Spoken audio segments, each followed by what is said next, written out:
ഞാൻ സംസ്ഥാന സമ്മേളനത്തിൻ്റെ ഔദ്യോഗിക ഭാഗമല്ല, പ്രതിനിധിയല്ല. പക്ഷേ അതിൻ്റെ ഉദ്ഘാടന സമ്മേളനവും അതുപോലെ മറ്റു കുറച്ച് കാര്യങ്ങളുമായിട്ടാണ് ഇവിടെ എത്തിച്ചേർന്നത്. 4 ദിവസം ഇവിടെ ഉണ്ടാകും. വളരെ ചിട്ടയോടുകൂടി നടക്കുന്ന ഒരു ഉത്തരവാദിത്തമാണ്, ഏറ്റെടുത്ത് നടത്തുന്ന ഒരു ഉത്തരവാദിത്തമാണ് രാഷ്ട്രീയ പ്രവർത്തനമെന്ന് സി പി എമ്മിന് ജനങ്ങളുടെ മുന്നിൽ അത് തെളിയിക്കുക എന്നുള്ളതല്ല, അതിൻ്റെ ദൗത്യം നിർവഹിക്കുകയാണ്. ജനങ്ങളോടത് പറഞ്ഞുകൊണ്ടിരിക്കുകയാണ്, ആവർത്തിച്ച് പറയുകയാണ്.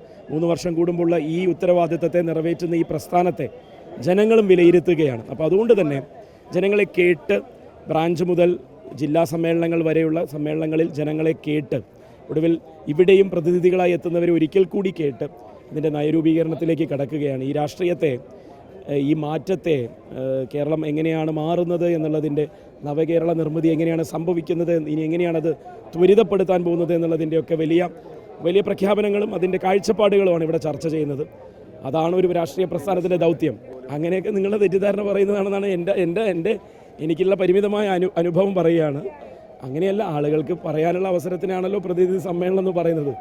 അവിടെ പാർട്ടിയെപ്പറ്റി സ്വയം വിമർശനമടക്കം സമൂഹത്തിൽ ഏർപ്പെടേണ്ടുന്ന പ്രവൃത്തികളിൽ നടത്തേണ്ടുന്ന മാറ്റങ്ങൾക്ക് എന്തൊക്കെയാണ് നമ്മൾ തുടക്കം കുറിക്കേണ്ടതെന്നുള്ള അടക്കമുള്ള അഭിപ്രായങ്ങളും തുറന്നു പറച്ചിലുകളും ഉണ്ട്.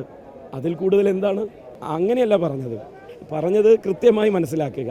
തിരുത്തേണ്ടതുണ്ടെങ്കിൽ അത് തിരുത്തുക, മുന്നോട്ട് കൊണ്ടുപോകേണ്ടതുണ്ടെങ്കിൽ അത് മുന്നോട്ട് കൊണ്ടുപോകുക. ജനങ്ങളോടുള്ള കമ്മിറ്റ്മെൻറ്റ്, ജനങ്ങളോടുള്ള ഉത്തരവാദിത്തം നിർവഹിക്കാൻ ജനങ്ങൾ കയ്യേൽപ്പിച്ച ഒരു ഭരണം കൂടി CPM കൈയാളിക്കൊണ്ടിരിക്കുന്ന ഒരു സമ്മേളന അവസരമാണല്ലോ ഇത്. അപ്പോൾ അത് ആ രീതിയിൽ തന്നെ തുടരാനുള്ളതും കൂടിയാണ് ആ ഉത്തരവാദിത്തം. അവിടെ തിരുത്തലിൻ്റെ ആവശ്യമില്ല.